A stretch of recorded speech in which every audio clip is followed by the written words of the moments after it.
La última batalla de la guerra, que es Cerro Corá, un 1 de marzo de 1870, donde un puñado de soldados, la mayoría heridos, ancianos, niños, dan su última pelea contra 3 enemigos que desde un principio tuvieron ese objetivo de destruir el Paraguay. La figura del Mariscal López es muy controversial y hasta hoy día seguimos discutiendo, como dicen los chicos, si fue culpable o no fue culpable de la guerra. Yo solamente quiero dar 2 datos importantes sobre la figura del Mariscal. Alumnos del tercero de este año vamos a analizar profundamente el Tratado Secreto de la Guerra de la Triple Alianza. Tiene 19 cláusulas de ese tratado, una de las cuales que dice que la guerra no era contra el Paraguay, sino contra su presidente.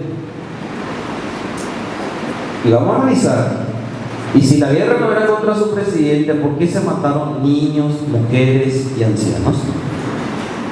Piribebuy, que es la única batalla que se desarrolló dentro de una ciudad, los 2000 hombres que se encontraban ahí fueron degollados. Las mujeres esclavizadas, sometidas, ultrajadas. Me remito a Costañú, 3.500 niños de 6, 7, 8 años de edad hasta 14 años que fueron exterminados. Y el conde de Eu, comandante de las tropas aliadas en esa batalla, mandó incendiar las malezas, que esos niños que estaban heridos, que no murieron en la batalla, murieron quemados. Y un dato más importante, ese tratado fue elaborado en abril de 1862, cuando era presidente don Carlos Antonio López. Entonces, no importa quién haya sido el presidente, la guerra sí o sí se iba a hacer. Las causas se iban a encontrar, se iban a fabricar, como fue la guerra de la Triple Alianza. Y el segundo dato, señores, no menor, y les animo en estos días de descanso a los alumnos, entren en YouTube, pongan entrevista Yataití Corá, y hay un documental dramatizado sobre lo que pasó en esa entrevista. ¿Quién se entrevistó? Mitre con Francisco Solano López. ¿Qué ofreció Francisco Solano López para que terminase la guerra? Vamos a dejar las cosas como están. El Paraguay se va a hacer cargo de todos los gastos de guerra y terminemos acá. Mitre le dijo que no, que la única forma de que termine la guerra era que Paraguay entregue los territorios que ellos le estaban disputando en ese momento, más que Francisco Solano López abandone el Paraguay y vaya a vivir a Europa. Esos eran los términos de esa entrevista. ¿Cómo lo hubiéramos juzgado hoy día el Mariscal López hubiera hecho eso? Que era un cobarde, un vendepatria.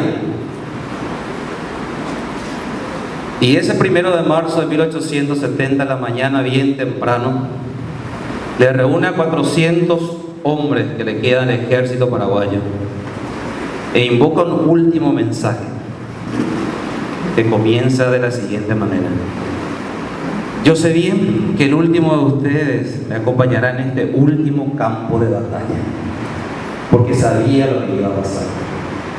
El vencedor no es aquel que consigue la victoria, sino el que muere por una causa justa. Seremos vilipendiados por una generación surgida del desastre, pero vendrán otras generaciones quienes aclamarán nuestra inmolación.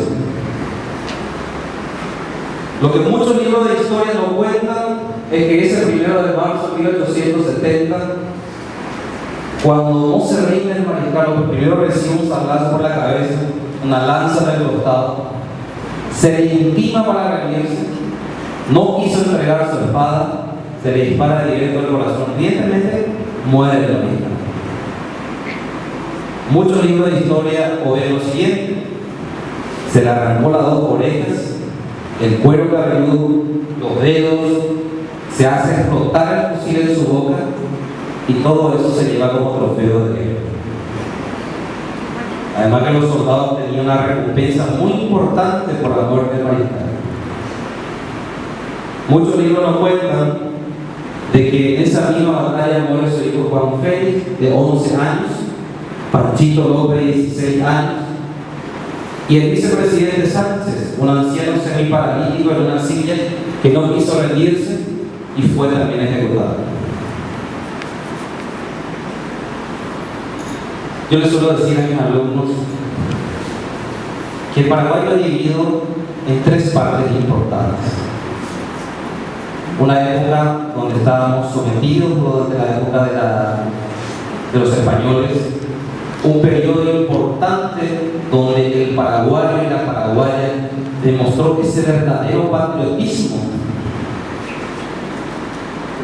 de respetar la cosa pública, los gobernantes que respetaban la cosa pública. Y tenemos ejemplos de grandes personajes como el doctor Francia, Carlos Antonio López, donde la prioridad era la educación, porque ellos sabían perfectamente que un pueblo ignorante no puede progresar. Un Paraguay floreciente, un Paraguay que no le debía absolutamente nada a nadie, que jamás había hecho un préstamo extranjero en toda su historia, con un propio sistema económico. Yo le hablo así y me dicen: ¿eso fue Paraguay? ¿Eso fue Paraguay? Sí, señores, eso fue Paraguay en el siglo XIX. Otro periodo donde empiezan los gobiernos militares, los partidos políticos, la corrupción, la impunidad, la desidia.